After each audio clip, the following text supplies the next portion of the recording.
I found that nothing in life is worthwhile unless you take risks. Nothing. Nelson Mandela said, "There is no passion to be found playing small and settling for a life that's less than the one you're capable of living." Now, I'm sure in your experiences in school and applying to college and picking your major and deciding what you want to do with life, I'm sure people have told you to make sure you have something to fall back on. Make sure you got something to fall back on, honey. But I never understood that concept, having something to fall back on. If I'm going to fall, I don't want to fall back on anything except my faith. I want to fall forward.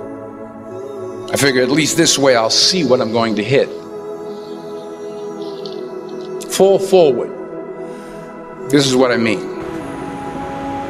Reggie Jackson struck out 2,600 times in his career, the most in the history of baseball. But you don't hear about the strikeouts. People remember the home runs. Fall forward. Thomas Edison conducted 1,000 failed experiments. Did you know that? I didn't know that. Because the 1,001st was the light bulb. Fall forward.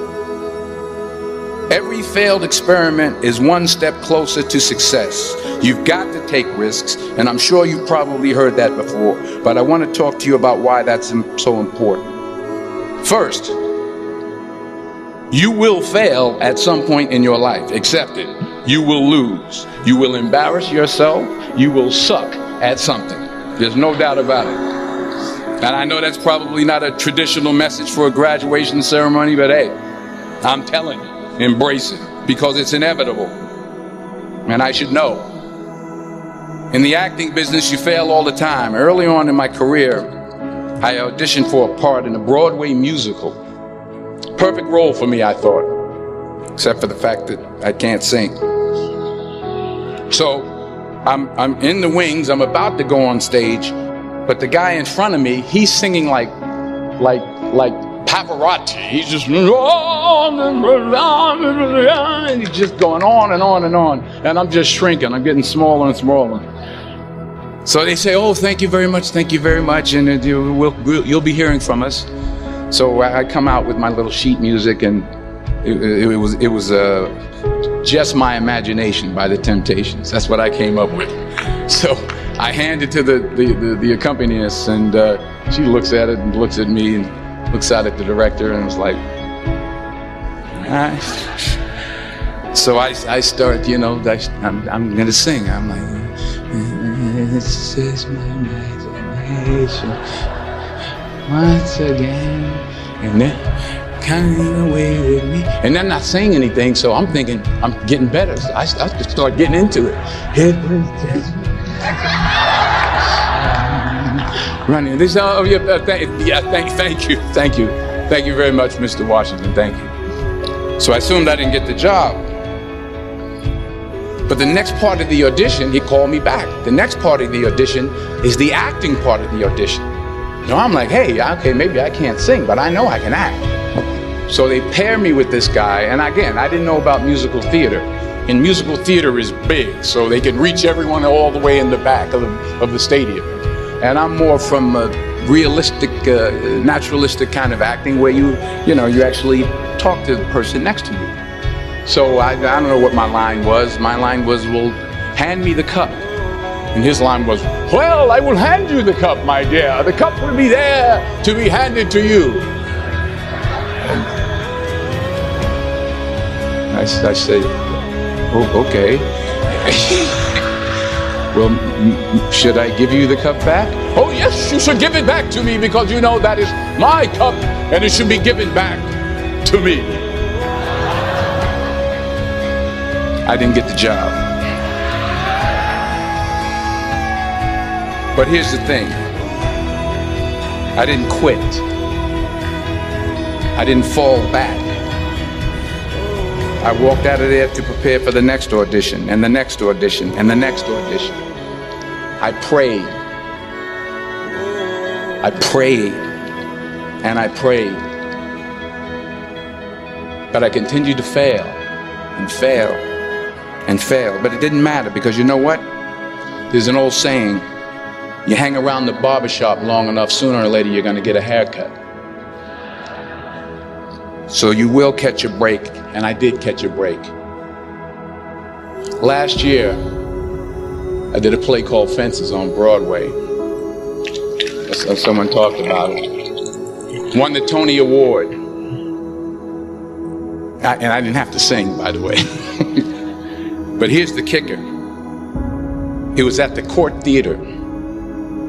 It was at the same theater that I failed that first audition 30 years prior. The point is, every graduate here today has the training and the talent to succeed. But do you have the guts to fail? Here's my second point about failure. If you don't fail, you're not even trying. I'll say it again. If you don't fail, you're not even trying. My wife told me this great expression. To get something you never had, you have to do something you never did. Les Brown's a motivational speaker. He made an analogy about this.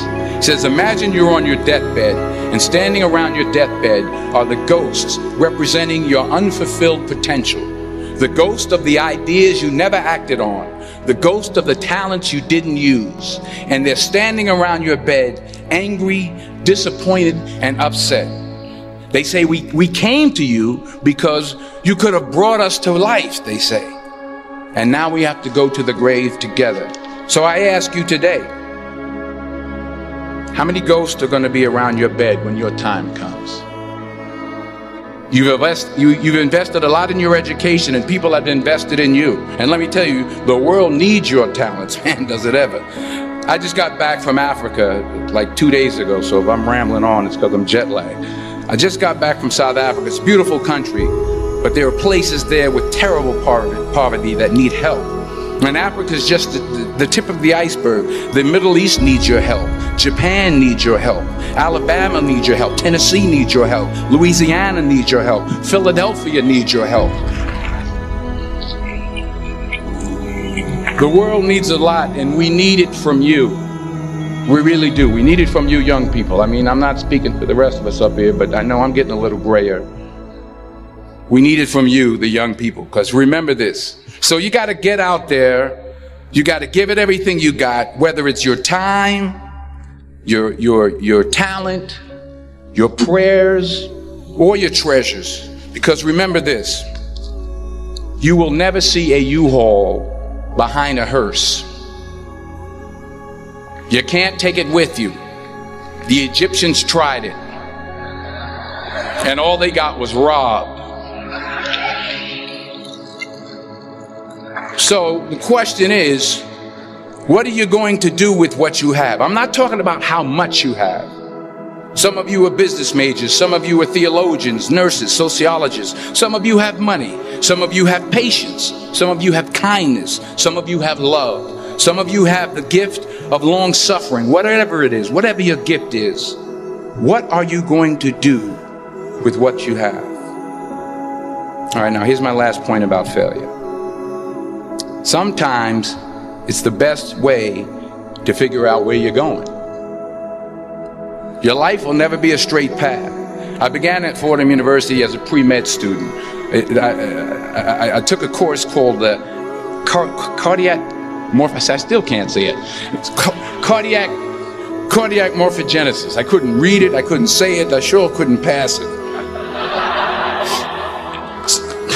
So then I decided to go into pre-law, then journalism. And with no academic focus, my grades took off in their own direction. Yeah, down. I was a 1.8 GPA one semester, and the university very politely suggested that it might be better to take some time off. I was 20 years old. I was at my lowest point. And then one day, and I remember the exact day, March 27th, 1975, I was helping my mother in her beauty shop. My mother owned a beauty shop up in Mount Vernon. And there was this older woman who was considered one of the elders in the town. And I didn't know her personally, but I was looking in the mirror. And every time I looked at the mirror, I could see her behind me. And she was staring at me. She just kept looking at me. Every time I looked at her, she kept giving me these strange looks. So she finally took the dryer off her head and she said something I'll never forget. First of all, she said, somebody give me a piece of paper. Give me a piece of paper. She said, young boy, I have a prophecy, a spiritual prophecy. She said, you are going to travel the world and speak to millions of people. Now, mind you, I'm 20 years old. I'm flunked out of school. In fact, like a wise ass, I'm thinking to myself, maybe she's got something in that crystal ball about me getting back into school next fall. But maybe she was on to something, because later that summer, while working as a counselor at the YMCA camp in Connecticut, we put on a talent show for the campers. And after the show, another counselor came up to me and asked, have you ever thought about acting? You're good at that. So when I got back to Fordham that fall, I got in and I changed my major once again for the last time. And in the years that followed, just as that woman prophesied, I have traveled the world and I have spoken to millions of people through my movies. Millions who up till this day couldn't see me, who up till this day I couldn't see while I was talking to them, and they couldn't see me. They could only see the movie. They couldn't see the real me. But I see you today, and I'm encouraged by what I see. And I'm strengthened by what I see. And I love what I see.